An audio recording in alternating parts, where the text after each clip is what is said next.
All right. People may not know we're singing along. Should we sing it out? No, we shouldn't sing it out loud, should we? Apparently not. Apparently not. Where are we now? Have we started this show yet? We're starting. Betty Sakamoto. Are we on this? Betty 11? Sakamoto. I have no idea what's going on now. That is not Danny Couch, just so you know. That's not Danny Couch? No, that was a woman singing. No. Wasn't it? No, it was Danny Couch. It was Danny. Danny? I was pretending to sing. Well, maybe that's what I was hearing. Well, here we are. This is Welcome to Betty's Real Estate Corner, brought to you by Coldwell Banker, Sakamoto Properties. We don't have Roy today, so Cindy is here, Cindy Paulos, who is an amazing radio personality in a number of states. I don't know your whole story either. Well, you know, that leads us back to you, because just before we were starting the show, I was saying, you know what?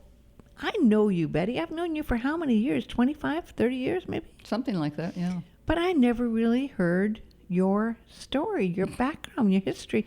And you really are truly an amazing woman.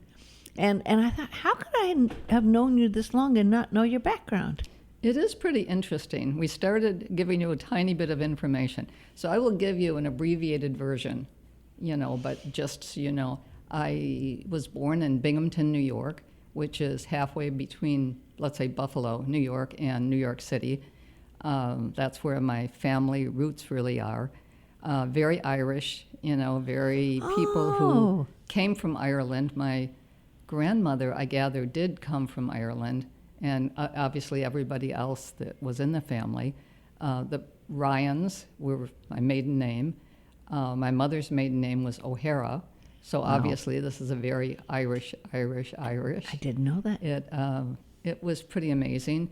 The family, during the war, my father was transferred different places up in Buffalo, New York, and again, World War II. And so that's where I really grew up. I went to all Catholic schools, and certainly it did snow in Buffalo. Yes, it snows more than you could ever even believe. And it was beautiful. It was spectacular. It was never something that bothered you. You went to school, whether it was rain, snow, sleet, and it did seem it could be April and still be snowing. Wow. It would be beautiful days, sunshiny days, really great, etc. Wow. And I never knew that about you. Then I worked for some really great law firms in Chicago. One of them happened to, at the time, Sidley and Austin have been I think the largest law firm in the country at that time. It was a very large law firm, really spectacular attorneys. They were all amazing. It was really great. And then... Were you thinking of becoming a lawyer? No, but there was a point that I had looked into it when I was really young. And somebody said, you should go to law school. Yeah. One of the attorneys was trying to talk me into it. And I had been only married for a little while. But again, very, very young. I hadn't gone to college. And it would have been interesting. But I did discover, in hindsight, that I could have gone to law school. I didn't need to have a college degree. I just had to eventually take the test. I didn't know that either. Yeah, if I could pass the test, it would have been fairly easy. I mean, I don't know. I mean, it probably wouldn't have been that easy, but I was so into it at the time. And that was a huge portion of my early life. And then eventually I got divorced and moved to Maui. But I came to Maui on a vacation after getting divorced. I swear I was barely off the plane when I met Roy Sakamoto. Wow. And where'd you meet him at? At the Sheraton Hotel where I was staying. And I had my daughter and one of her girlfriends. They were, let's say, 10-ish. And we had the greatest time there. And I met Roy, and if I tell the whole story, we're going to spend the whole day doing it. But it was really a spectacular day. I met Roy. And was he doing real estate then? Yes, he was. He was doing real estate. And then, I spent the rest of my trip here. And I was going to go to Honolulu, actually flew to Honolulu, and then turned around and came back with the kids. Wow. And we checked in somewhere else. And again, Roy was taking us out to dinner and having a great time. And then I went home. Did you know you were falling in love? I don't know how to explain it. I know that when I left, I knew I had to go home and get back to work and my life, and I knew that much. But I think I was barely back there when I was on the phone with Roy, and life changed in a pretty big hurry. Isn't that amazing? It's amazing. And of course, you seem to have immediately been drawn to Maui, as many people are, right? Well, it's where Roy lived. Yeah. I mean, he grew up here, 463 Lahaina Luna Road. You still remember 463 Lahaina? Of course I do. Yeah. And we've been up there. I mean, it did burn down. A friend of ours owned it after Roy's dad passed away. And it's such a tragedy to go up there now. But he and his dad had done some amazing things up there. They had made bricks and out of concrete that are really beautiful. Some of them were still there, and our friend saw to it that we had some of them. But they haven't restarted to rebuild, and I'm not sure what's going to happen. It's a lot of that. We were talking about this before the show began, about the uncertainty that happens when you don't know what's going to be going on with the different factions and beliefs, and where and what you can do to rebuild. There's a lot of questions that still need to be answered and dealt with, and it's hard when you have that many people with so many strong beliefs. You know, we're not talking, you know, like I think this should be done this way, or we're telling people who passionately believe on both sides or either sides, or even more than both, right? Because there's a few sides, right? Well, it is a passionate issue, but it's also a financial issue for a lot of people. Yeah. Because they lost their home. Yeah. And they had insurance, but what was the insurance on? I mean, did they have enough insurance to rebuild a home today? Yeah, good. You know, this is a huge point. It's and they're huge. seeing this in Los Angeles, obviously, I'm as well. sure. Same in Los Angeles, because you never expected, whether you were in Los Angeles or in Lahaina, on Lahaina Luna Road and any of the other streets, you never expected that your home would be gone. Maybe you would have a fire and it would get put out. The fire department would come.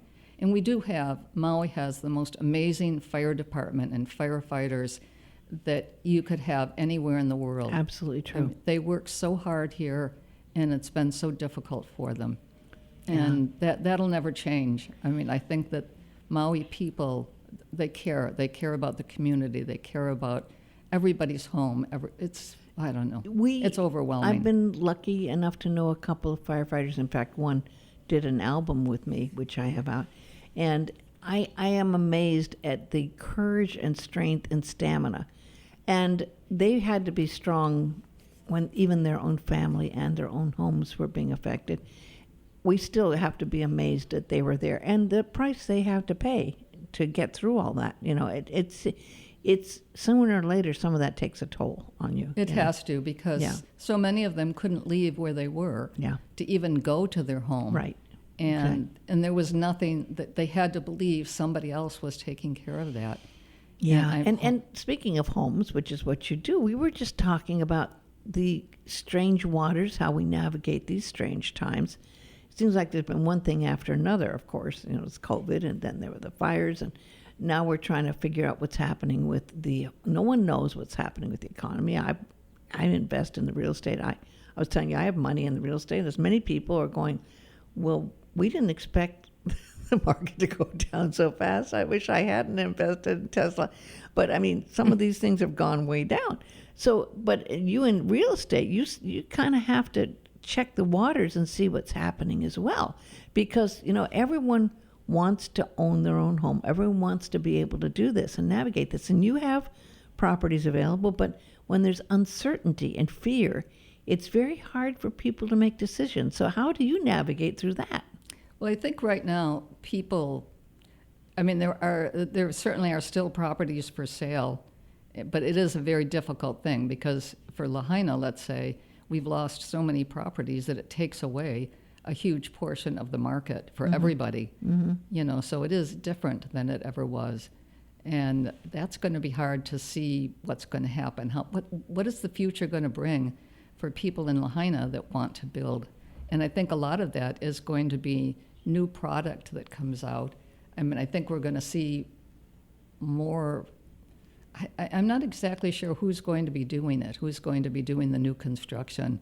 Kapalua has had huge advances in the prices, et cetera, there are fewer things on the market, so it's getting more and more difficult. So I don't know what's going to happen. I mean, I don't think anybody possibly has that vision into the future.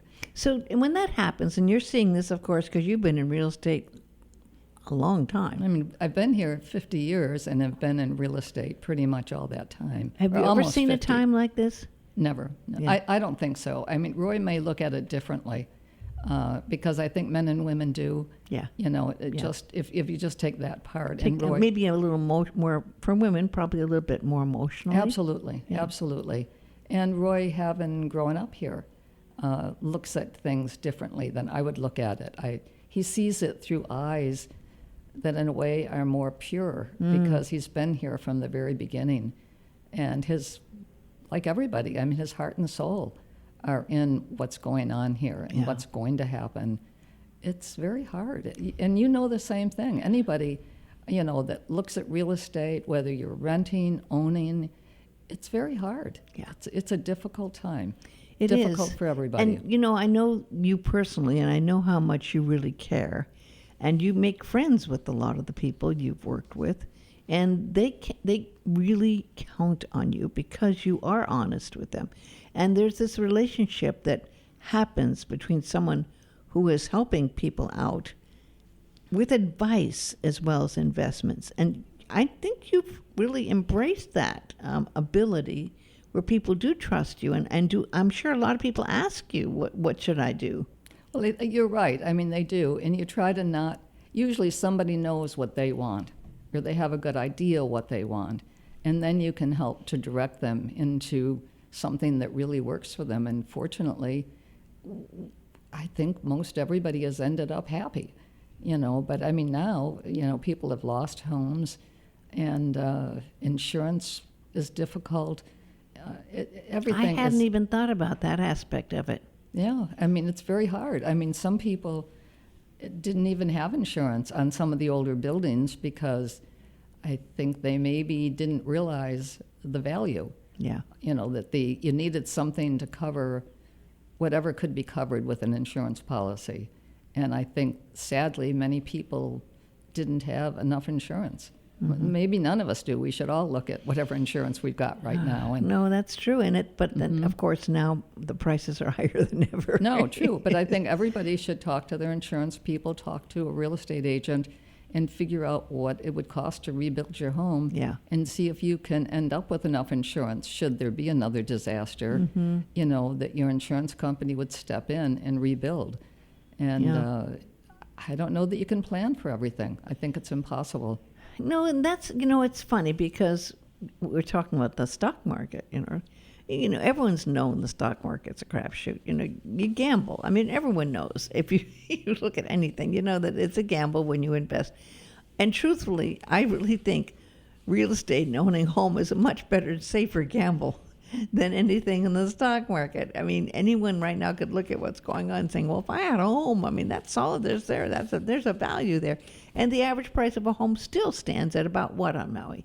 I really, the average price, it would depend on neighborhoods. It depends on so Yeah. much. It's how, I don't really know what, But it'd be $1 million, $2 million, probably about $1 million to the average price. don't know. I really Yeah. don't know. It's, that's not what everybody would like to think the average price is.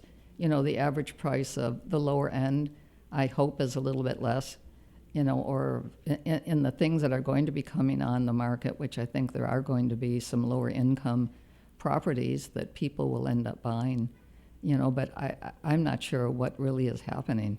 You know, we've in a way specialized, or I have at Kapalua a good deal of the time, Yeah. and Kaanapali. And it's harder to do that right now just because there's fewer listings. So it's a change. Everything has changed drastically. Well, what do you see? You have some paperwork in front of you. Well, that- I mean, we've got a lot of different properties here. You know, I mean, some of them are residential. You know, you can come up with, hold on a minute. Usually I've got my husband here and we kind of go through some of these together. But I mean, you could, let's say, find down in Wailea, let's see, is this close to the beach, that was originally listed at 6.7 is now listed at 5.4 on Halama Street. But that's, a different type property. And this is a beachfront property. I don't know. I mean, it's just way too complicated right now to try to even talk about it. Condos, you could buy a condo almost anywhere. And I think people are looking at that. They are, like Maui terraces. You could find a studio for $299. And again, I think that Wait, you're saying $299? $299,000, right. Seriously, that cheap? Yep. But it's a small studio, 350-some square feet, Maui terraces. Yeah.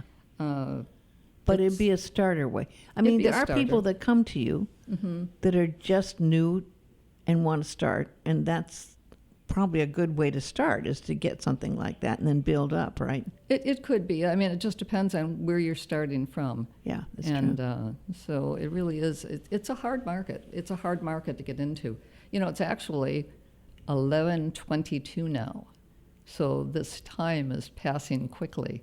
But if we, went back and just think about what someone's going to be doing that wants to come into the market here, I think a lot of times somebody will come here and find a rental for a while, or they'll start out renting a hotel.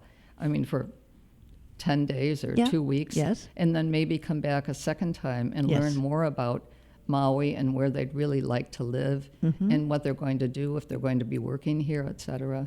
So I think it really is that's a very good point market. that you brought up here. And I mean, the thing is, the truth is, I know a lot of people who come here have already come here. I don't know. I had come to Maui when I came and moved here 36 years ago. I had come and visited here maybe 5 times, 6 times, maybe 7 times before that. And you do need to know that you're serious, because it's one way you think as a visitor versus a way of living. In fact, that you see this, I'm sure, as people originally buying, is where you want to live when you're a newcomer, fairly newcomer, versus where you want to live after knowing the island is very different. Absolutely. If you're going to have kids in school, you might want to have yourself located, maybe not West Maui. Maybe you want to be located near some of the other schools. Maui Prep now is a great West Maui school, and that obviously is a private school. There's scholarships that are available. So that there is a different way to do things. The West Maui schools, certainly had some issues, and now some of them are relocated somewhat. Lahaina High School is perfect. Nothing happened up there. It's really great. God bless Lahaina. You've been a big supporter of Lahaina. Absolutely. I love. Didn't Roy go to? Yeah, Roy graduated from Lahaina in 1960. A long time ago. Oh my 1960, gosh. yeah, 1960 he graduated and from he looks so Lahaina. young. He really does look young. It's amazing. I know. It's amazing. He stays in such great shape. I don't. It's do a a whole job. show on that. How do you stay in that great a shape? It's, oh my God. I look think about him. I think we try to walk. I mean, we try to walk God. every day. We get out and at least get a little bit of a walk in. Me too. Every day. We have a trainer that comes to our house a couple times a week. And you do he's workouts? Great. Yes. Oh, good on you. I mean, we have, not a lot. I mean, but Roy's pretty good. I mean, we have some weights and a little of this, a little of that. And he's a great counselor for, having us pay attention to what we're doing. And not only that, you have your kids come visit, and they will keep you in shape, too. They do their best. But, mostly as they've gotten older, they're all gone the minute they're here.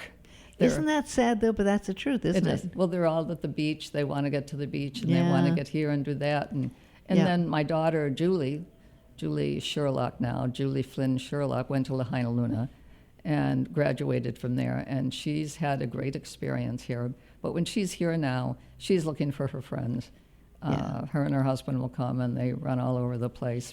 But none of them wanted to move back and live here on the islands of Maui. Julie probably would have. I mean, she's the only one. Roy has 4 kids, but they grew up mostly in California with their mom, and then they were here a good deal of the time. So it's hard to come back here and make a life. And they all went to school there, so they've made a life someplace else already Yeah. and raised families. Yeah. So it is different. It's It is. different. It is, and it's so expensive. If you are going to move back, you have to take that into consideration. It as well. really is. Yeah. It's a very difficult thing. It's a very difficult move for anybody to make. Yeah. I mean, So- you have an amazing perspective. Really, truly. You have an amazing perspective of the long run, the long view, the overview of what happens over the years, and Roy as well, obviously. And you have, I don't know, you probably have never figured out how many homes you sold to people. Oh, It no. might be an interesting thing for you to sometime look back and see how many people you sold homes here on Maui. It's a pretty big number. and I'm some sure of it would be. You have quite a huge family of people you sold homes to And over the years. They keep coming. I mean, it really is great. We'll hear from someone, and every so often it'll be a name that it takes you a minute to kind of come back. Oh, yeah. And maybe they already sold their place, but they're coming back to visit. And that's a whole other thing, too. They come back, they want to know what's going on, what happened, when they decided to sell, or maybe they had to for different reasons. But that by itself has been really interesting. Well, it is. It's kind of like an extended ohana that you have. It's very. It is. It never goes away. Yeah, I mean what a gift, and I think it's good for you and Roy to sometimes take stock of the fact that you've really been of service. I mean, we didn't even cover all the nonprofits that you and Roy really passionately help and embrace, and I know there's a couple that you're very involved with. Well, Lahaina Luna High School, I've been on that board for a long time, and we built a stadium there, which without Sue Cooley, who was a Kapalua owner and became the person that was dedicated to see to it that Lahaina Luna had a stadium. And she saw to it that the stadium was built. What a gift. And it's one of the greatest high school stadiums anywhere in the United States, Really? for how it was built. Yeah, I mean, it's really a great job. It's absolutely amazing. That's a legacy. It's a legacy. Roy's been on the board of Halimakua since his mother went into Halimakua, and he became somewhat dedicated there, and he's been on the board there for, probably 30, 40 years. Well, don't and know. I happen to know we're not, there's people on the board who have their name there, but you don't do anything else. I happen to know both you and him are very dedicated. Yes. And very involved. You're not just a name on the board. No. You're very involved. No, we've been really, really dedicated. It's been great. And again, Sue was a riot. She saw to it that once she decided that was going to happen, she stunned all of us because her husband had passed away, and she just went to football games with us. She called the football boys were her boys, and that she'd come into town. We'd go back, head up to the school, and she'd see all the kids. Oops, 2-minute warning. Oh, and we got to also make space for I Love Hawaii. Yes, I Love Hawaii is going to come back on here. But okay, we should let people know how they can reach you. Well, you can reach us, 808-870-7060 for Roy Sakamoto, or you can reach me, 808-870-7062, Betty Sakamoto. You can check out our website, sakamotoproperties.com, and we have a great website, and you can find all the properties that we have listed and get. It's fun in. just going through and checking that out. Yeah, check it out. Everybody should have to check that out. Should be Yes. required. Yes. Required viewing. It gives you an interesting oversight and insight. It does. An overview and an insight of what's happening. Absolutely. But I think we're going to be Danny Couch within seconds now, aren't we? Well, I just have to thank you. It's always a pleasure seeing you, and I loved hearing a little more of your story. It's a fascinating story. No, it is. It's an amazing story, and to me, it's inspiring. It really truly is. And I thank you for all the great work you do for the community and helping people over the years find their perfect dream home. Well, I hope we have a lot of happy people because it's been a miracle. I Anyway. love Hawaii. I think I hear it there. There it is. Danny Couch coming up. There he is. I love this. Danny Couch. That is Danny Couch. Thank you. Aloha, aloha. The shape of the palm trees, I can sit and dream all day. I feel the warmth of the sunshine touching the white shores, seagulls dancing on the sea. I see the boats in the distance.